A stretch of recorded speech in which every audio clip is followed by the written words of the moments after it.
Hello, everybody. Welcome to this very special event to announce the 2021 finalists for the leading international prize for history writing, the Cundill History Prize. My name's Dan Snow. I'm delighted to be a host of today's conversation because it's between two of the best, two outstanding historians and authors, Michael Ignatieff and Margaret MacMillan. Michael Ignatieff is this year's chair of the jury for the prize, administered by McGill University, and he will today reveal the three books that the jurors have chosen as their finalists. It's very, very exciting. Now, it's a big deal actually, because each of the winners, each of them are winners. They each receive $10,000 US. The overall prize winner, who will be announced in the first week of December, will see their prize money go up to $75,000. That is the richest purse for a work of non-fiction in English. So I had the pleasure of hosting the Cundill History Prize winner event last year. I'm going to do it again this year, and we're going to be talking to the three authors whose books we're going to announce today. So I need to get reading. They will all be part of the annual Cundill History Prize Festival, a 2-day program of events. Do make sure you visit cundillprize.com for information about the lineup. So today's event is being brought to you in partnership with the Frankfurt Book Fair, History Hit, the Literary Review of Canada, and Fane Productions. But now, let's get into it. It's my pleasure to welcome the historian, author, broadcaster, academic, the former leader of the Liberal Party of Canada, what a CV, Michael Ignatieff. Welcome, Michael. Nice to be here. And alongside you is one of the world's most distinguished historians, Margaret MacMillan. She chaired the jury for Cundill in 2017. She's Professor of History at the University of Toronto. She is an Emeritus Professor of International History at Oxford University. She is one of my personal heroes because she's also my aunt. In fact, I think she's also my godmother as well. There we go. Welcome, Margaret. Thank you, Dan. Nice to be with family and friends. Michael, you have moved, I don't know how you guys have done it. You've gone from 350 books down to 3 over the last few months. Michael, what's it been like for you and your jurors judging so far? Well, it's been, in a sense, when you start, you think it's impossible. You start with 350 and you know you're funneling this down to 3, and we're going to be announcing the 3 today. And at the start, you think, I just don't know how we're going to do it. But we had a very good jury, and I think this is where experience counts. Each of them, Eric, Sunil, Henrietta, and Jennifer, you'll meet them later. These are pros, and so they're pretty good at discarding. A lot of the job is just saying this is an interesting book, a good book. I think the criteria that drove a lot of this, I don't know whether Margaret agrees, was whether these books reach out to a wider audience and communicate urgently to a wider audience. It was one thing to write a book that pleases historians. We were looking for books that both satisfy the criteria of excellence in historical scholarship, but also can really blow it open for an ordinary reader. And we've got, I think, 3 books that meet that criteria above all. I don't know how Margaret did the judging when she ran the prize, but that's what we were interesting, looking for. Margaret. It's interesting, Margaret, because as a historian, surely you're tempted to look at the end notes and the quality of research and whether the new archival sources have been found, or is it just sort of someone who's able to write and engage with that larger audience? How do you balance that up? Well, we did try and balance it, and I think Michael's absolutely right. I mean, when I chaired it, we were all I had a wonderful jury as well, and we were all very conscious of the need for history to be accessible to people because history is so important. We all know how important history is, and we need to be able to reach out as historians. We need historians to reach out to people who are interested in their world and how it got to be the way it was. And so I think we did try and keep a balance. Of course, it matters what the research is. Of course, it matters that the person writing the book really is absolutely familiar with the subject. But what we look for, as you've done this year, I think, Michael, is we look for the books that made us say, I never knew that. That's absolutely extraordinary, and I'm glad I know it now. Speaking of knowing it now, let's find out who the first finalist is. It's time for the chair of the jury to reveal that first finalist for this year's Cundill History Prize. The first finalist is The Horde, How the Mongols Changed the World by Marie Favereau. The book's published by Belknap Press of Harvard University Press, and The Horde chronicles the 300-year reign of the Mongol Horde and shows how their empire left a lasting trace on the history of Russia, Eastern Europe, Central Asia, and the Middle East. My jurors and I thought the Horde was really vividly written, history on a vast canvas that enabled us to see the Mongols through their own eyes. And an amazing picture emerges of a mobile empire constantly on the move, whose very flexibility and ability to integrate and work with alien peoples accounts for their extraordinary historical impact. Well, another one, Margaret, isn't it, of these huge kind of transcontinental histories that we're getting at the moment, which are just linking different regions and across different periods. It's just fascinating stuff. I think it's wonderful. And I looked at the longer list before the three finalists. Well, I don't know the three finalists, but I looked at the short list. And I thought, it encompasses the world. I mean, it goes from Africa to Latin America to Asia, Europe, the Americas, which is what I think history should do. And the Mongol Horde, I mean, it's a phrase I know. And I'm ashamed to say I know very little more than that. I mean, I know they had an impact, but what that impact was, what they did, how they did it. So I really look forward to reading it. Yeah, it's an amazing, one of the things that's just fantastic about the book is its vivid description of the ways in which this empire moved. I mean, 150, 200,000 people would move from their winter resting place to their summer grazing place. 100,000 felt tents would be packed up and move. And so she has this incredibly vivid description of an empire that literally moved its capital, twice or three times a year and conducted all its businesses in these felt tents that could hold as many as 1,000 people. So it's very, very gripping, and it changes your view of empire, because I think our view of empire is that you got to have a capital city and everything's stuck down and it's like the Romans. But this was a mobile empire, and part of its success and it survived so long precisely because it was mobile. So it was really an eye-opener to me too. And Michael, no shortage of extraordinary characters as well, I suspect. Yeah, I mean, it starts with Genghis Khan, and it charts the history of his descendants, and it follows one particular part of the Mongol Empire, the Western Empire, which I hadn't realized how far it had got into places like Hungary.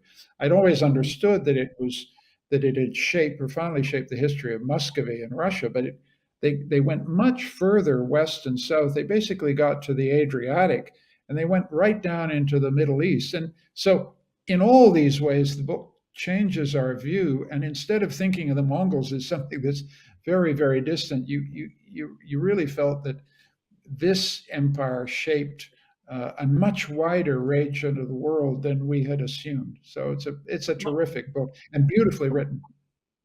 Margaret, it can't be accidental that at the moment, this time of engagement between East and West, anxiety, but also enormous trade and exchange, we're suddenly looking again at these giant Eurasian stories. As someone who's been studying Chinese history from long before it was fashionable, does that feel that it is something of this moment? I think so, because what we saw, what I grew up in, was a world that was shaped by the European empires, and they were mostly seaborne empires, when people got in ships and went around the world. And I think we overlooked the land empires, the Chinese, the Qing, for example, the Manchu dynasty in China, which extended China's borders enormously, the Russians, who built a great empire on land, not at sea, and of course the Mongols.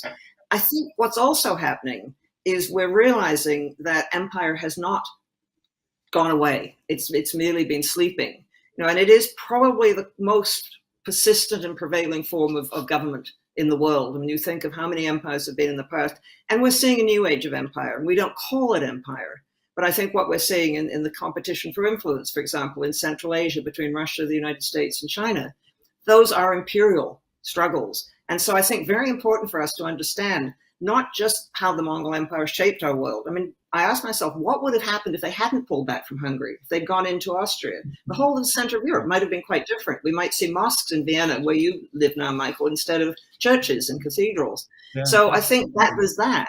But it's also very relevant for our present world, because we are, I think, I would argue, looking at an age of new sorts of empires.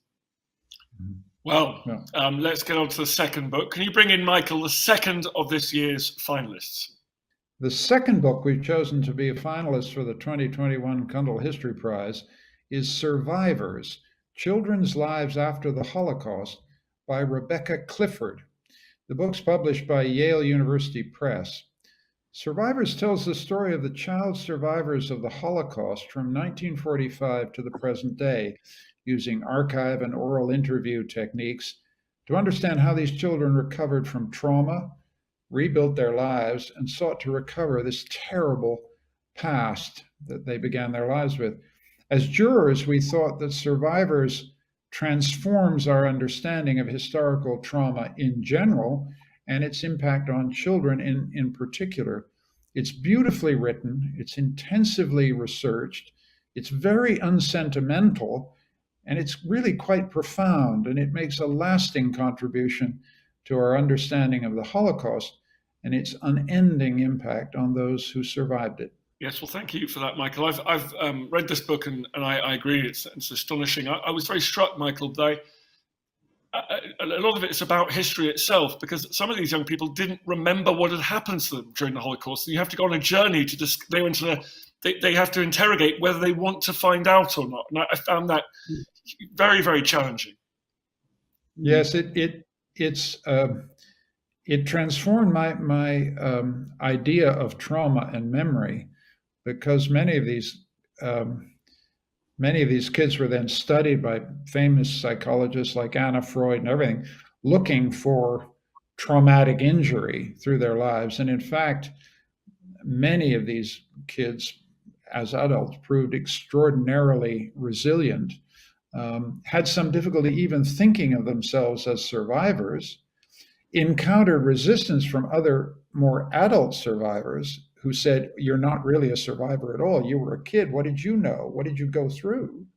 And they had to fight for the right to be considered survivors.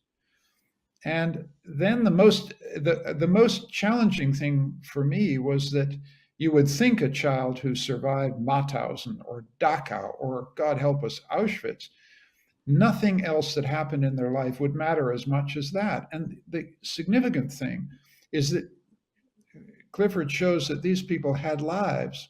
They had long, complicated lives long after the Holocaust. And the book ends with one of the women saying, the worst thing that happened to me was not Auschwitz. It was the death of my beloved husband. So that you understood that you had to reinsert this traumatic beginning to their lives within the scope of an entire life, and then begin to resituate your understanding of the Holocaust itself. So it's a very profound book. It really changed my mind about a lot of things. Margaret, I suppose it's unsurprising, but the Holocaust does still exert such an extraordinary, dark fascination for us. It does, and I had thought that perhaps we had explored every aspect of it, but this is clearly a new and very stimulating and very profound work. And I think to look at the children, I assume, I haven't read the book yet, but again, you make me want to read it right away, that we will learn something from it about children too, and about how children deal with trauma.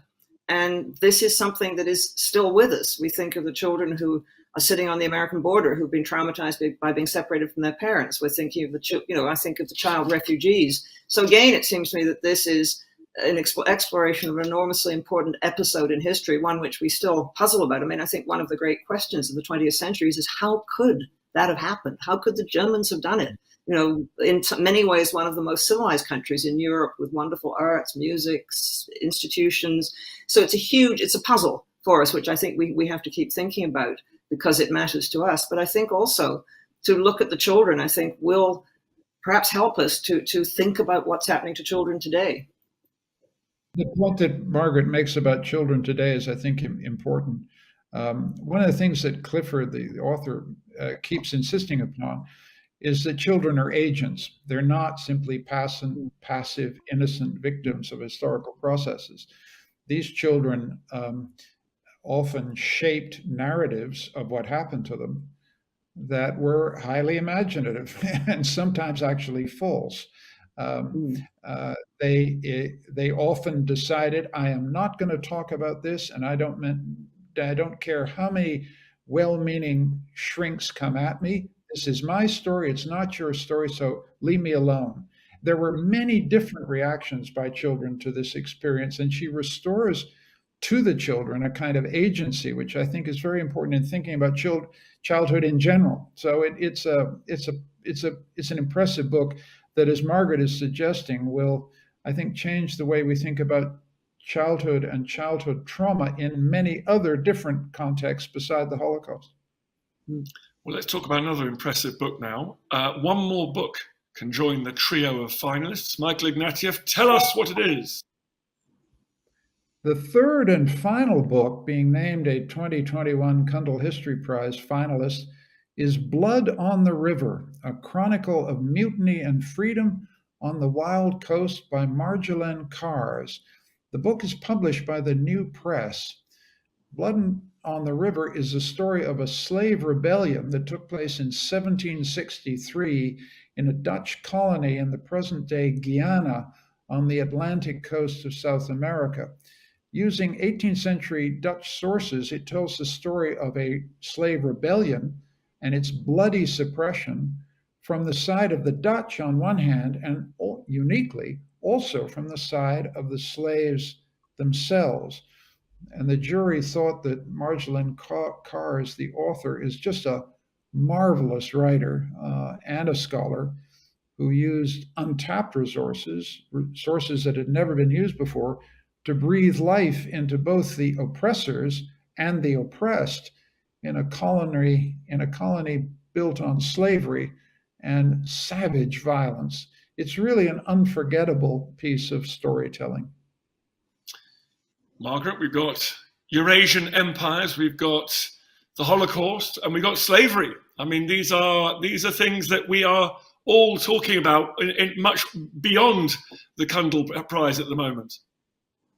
It seems to me exactly what the Cundill Prize should be doing, looking at books that deal with extremely important questions which continue to resonate in our world and continue to be important for us, and bringing fresh insights. And I love the way in which all three books bring fresh material, to actually find what the slaves themselves were saying. I gather that the testimonies in the book, I don't know how they were collected, but so often we see history from the top down, and sometimes it's impossible to recover the voices of those who are in subordinate positions. And this book clearly does. And I think that's very important. And again, rather like the children in the second book, it restores a sort of agency to those who were slaves and helps us, I think. And I'm going to be doing a lot of reading in the next few weeks because all these books sound wonderful. It helps us to understand better what the slaves were thinking and feeling and doing. I'm very much looking forward to reading it as well. Michael, could you tell us a little bit more about those sources, and particularly those that have managed to record the feelings, dreams, aspirations, and experiences of the enslaved people? I mean, I think the context for the book is a kind of revolution in Dutch consciousness of its empire, of its imperial past, and of slavery. I don't know whether if you've been down to the Rijksmuseum in Amsterdam, that wonderful museum, every, one of those famous, portraits of rich 17th century merchants now has a little additional label beside the picture telling you that this rich guy made his money on pepper and sugar and made it therefore on slavery. So the whole society is rethinking its slave legacy, and Margaret Cars then discovered an archive in which the reason we hear the slaves is that the slaves were put on trial and for their part in this rebellion. And the rebellion, by the way, completely controlled the colony for a year. They completely drove out the Dutch, and so they ran their own world for a year. And so when they were then put on trial, their testimony was recorded. Now, they were in fear of their lives and they suffered horrible punishments afterwards, but any verbatim commentary from slaves is especially precious, especially in the 18th century. And that makes the book extraordinarily dramatic, because both the governors of the colony who reassert control and the slaves who seize control speak to us across 250 years of time, and it's very thrilling and very chilling. And then the horrendous violence that was then perpetrated against the slaves to bring the whole thing back into order. I mean, it's a chilling but extremely dramatic story that, as I said about Clifford, and as Margaret's pointed out, restores the agency of the slaves who rose up against their masters. Margaret, we are talking about slavery a lot.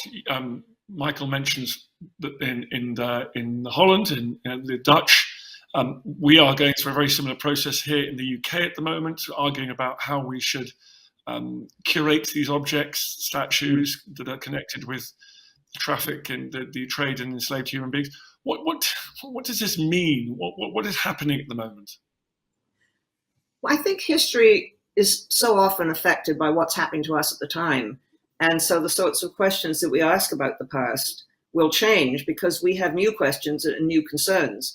An example I often give is women's history, which when I went to the University of Toronto just wasn't a subject. It wasn't even in the index of general histories. And it became a subject of historical inquiry really in the 1970s and 80s with the first wave of feminism.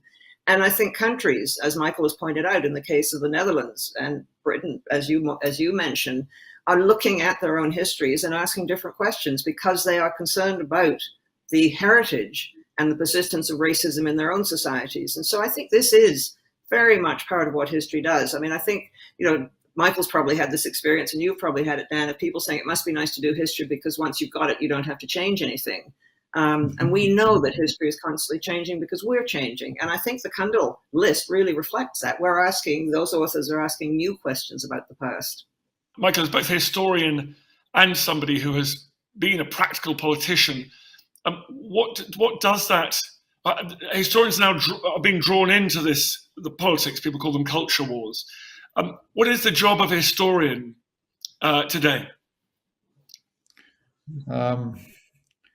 The facts, the disagreeable facts. I mean, I just think that the past is never past. To an astonishing degree, the politics of the 21st century continues to be a debate about the past. In Canada, the debate is about our handling of our Aboriginal heritage and our treatment of our Aboriginal brothers and sisters. In Britain, it's the constant agonized debate about the colonial legacy, some regarding the empire with pride, others regarding it with shame, and on and on and on. And the discussion in politics is highly moralized, and it's designed to win votes or, win adherence. So the job of a historian in that is to say, listen, history is not a morality play, and history doesn't have a kind of, green box that ticks one side as right and the other wrong. All a historian can do, and Marjolijn Kars does it in this book, is just show what Dutch colonialism and the extraction of sugar out of Latin and South America actually looked like. And you cannot be a Dutch citizen in the 21st century and not look that stuff in the face.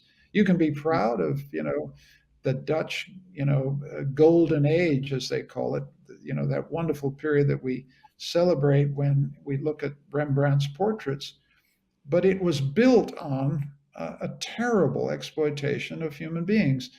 And you can continue to love those paintings and love the achievements of the Dutch Republic in that period and even be proud of being a Dutch citizen, but you've got to look this stuff in the eye in the same way that a Canadian has to look what happened to Aboriginal peoples in the eye, in the same way that British people have to look at the sheer number of slave owners who built the fortunes on which the prosperity and magnificence of London was built. I mean, these are just facts that have to be lived with, accepted, and understood. And a historian's job is just to be unremitting and unapologetic about, presenting, and try not to be drawn into and become the plaything of one political side or another. And it's very, very difficult. And I think it's something that is just extraordinarily salient about modern politics. You look at American politics; they're still fighting the Civil War. It's not over, and so this is why historians have a central role in just clarifying what happened. I don't know what Margaret thinks. I mean, maybe I've been too vehement on this subject. I don't know. Margaret, is it exhilarating being a historian at the moment?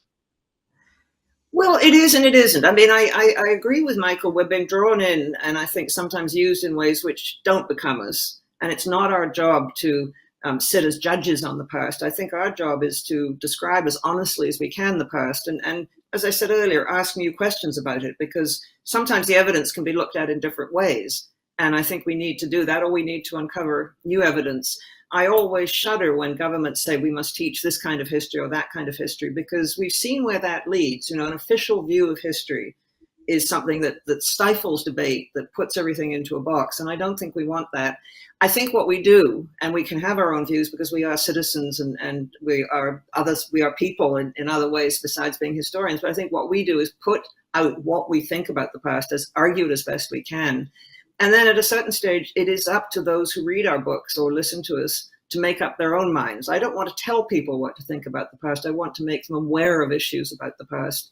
And so I see our job very much as saying, wait a minute, you haven't thought of this, or what about that? I mean, we're like those really tiresome people at dinner parties who say you can't have got the train on that day because they weren't running that day. The people who are nitpicking about facts. But we are, in a way, Michael, aren't we? We care deeply about facts. We do, but I think there's another more painful aspect of this. We're human beings. We're not all seeing, and many of us, I'm speaking of myself now, are inhabited precisely by the same historical mythologies we need to criticize. I mean, as a Canadian citizen, there's just a lot about the record of Canada's history towards Aboriginal peoples of which I was not really fully aware.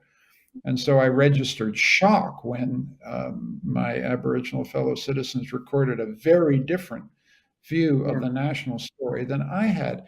And so we're also drawn into this debate because we are inhabited by some of these illusions and falsehoods and sentimentalities. All we can do as professional historians is then go back to whatever sources we can find and kind of establish, using our professional skills, what we think has happened. But sometimes that means a very painful reckoning with our own illusions and presuppositions. Yeah. No, Michael, let's talk about the enormous list of books that you and your fellow judges looked at. Is it possible to draw any conclusions, to take the temperature of our times, but via the books that you were presented with? What's that tell us about what the consumers of history are looking for and what the producers of history want to write about? Well, I think that the historians that we were looking at, the subjects that are surging up are empire, reckoning with empire, slavery, colonialism,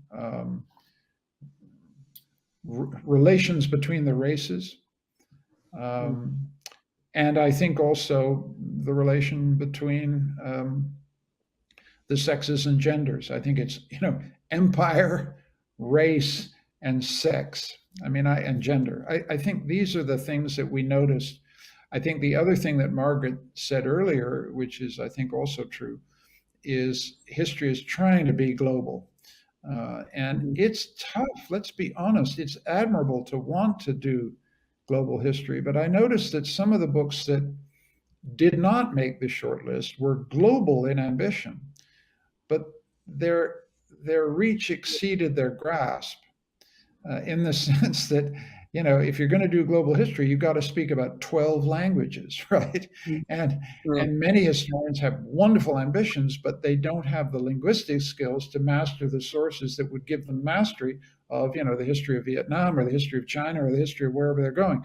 And so as we globalize the study of empire, as we globalize the study of race, as we globalize the study of sex and gender, this is putting an enormous burden on historians like myself. I mean, I got 2 languages, I haven't got more, and it's just a lot. So it's exciting to do global history, but it's extremely demanding. And the trouble with great history is the minute a historian doesn't have full command of a period or place, it shows in the prose. And so a lot of the books that I admire their ambition, but they didn't make the cut because they just didn't have this grasp of all the sources. And this is a big challenge for global history going forward. And I think, in fact, that global history is beyond the capacity of individual persons. We may in the future have a bit of history with teams, simply because we can't all learn Vietnamese, Chinese, Filipino, and all these things to do justice to the full range of these issues. Well, thanks, Michael, for destroying my dream of writing a great global history of the Anglo-French struggle of the 18th century on every continent for global mastery. So I'll just shelve that long-held ambition because I completely agree with you. Margaret, looking out at again, just what you haven't read, obviously looked at the precise 300, but you're across what's being published, what the work that's being done at the moment. Are you seeing sex, empire, and race very prominently as well? Yes, I think very much, because I think, again, it's partly a reckoning that we're doing with our own past. And like Michael, in Canada, again, when I went to university in the 60s, there was no Indigenous history. That was a field that simply didn't exist. And there were pioneering historians who have helped to uncover the sources and help to build a narrative. The other thing I think that is now preoccupying us more is threats to established orders. I think we're becoming preoccupied with radical populism. We're becoming preoccupied with what happens to democracies when they fail to uphold their own democratic values. So I think we are moving into a sort of political history. I mean, we're already doing political history when we look at imperialism, but I think that the impact of politics, possibly the impact of the Trump presidency, has made us think again about how democracies came into being and how they sometimes disappear. And so I think, I suspect, I may be wrong, that we will see more in future on those sort of subjects. Are we going to see Margaret MacMillan on that subject? I'd love it. No, well, I'd like to see Michael Ignatieff on the subject. So or perhaps we can do a collaborative history. There you go, folks. You heard it here first. Sign them up, somebody. And perhaps with a dose of climate breakdown and pandemic disease as well. Thank you very much, Michael and Margaret. That was such an enjoyable conversation. I hope you all enjoyed watching it. Thank you for joining us today. We hope this is the beginning of your journey with these 3 outstanding books. I am off to an online bookstore right now to buy a couple of them, I can guarantee that. As a next step, I urge you to head over to the prize website, cundillprize.com. Awaiting you there are Michael's fellow jurors. You've got Eric Foner, Henrietta Harrison, Sunil Kilnani, and Jennifer Morgan, talking about the 3 finalists in more depth in a series of videos. And you can read extracts from the titles, you can tune into podcast interviews with the authors, and much more besides. They've got you covered. I hope to see you all at the Cundill History Prize Festival in December, but goodbye for now.